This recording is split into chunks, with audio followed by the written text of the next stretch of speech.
आपको ये भी बताएं कि पाकिस्तान के मुख्तलिफ शहरों में गुज़िश्ता दिनों भी ज़लज़ले के झटके महसूस किए गए थे। इस्लामाबाद, जुड़वां शहर, रावलपिंडी और पंजाब के मुख्तलिफ इलाकों समेत खैबर पख्तूनख्वा में भी ज़लज़ले के झटके महसूस किए गए।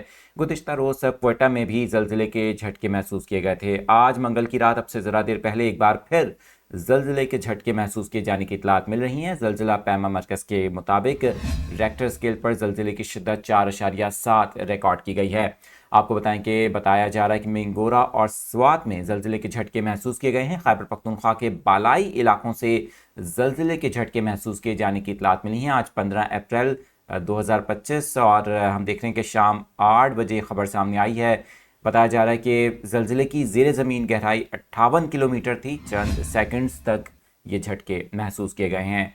ज़लज़ले का मरकज़ बताया जा रहा है कि अफ़गानिस्तान और ताजिकिस्तान का सरहदी इलाका था। ज़लज़ले के बायस खुशकिस्मती से कोई जानी नुकसान नहीं हुआ है। इस वक्त जो इतलात सामने आ रही हैं खैबर पख्तूनख्वा के बालाई इलाकों, ख़ासतौर पे मिंगोरा और स्वात में ज़लज़ले के झटके महसूस किए गए हैं। ज़लज़ले की शिद्दत रेक्टर स्केल पर 4.7 रिकॉर्ड की गई है।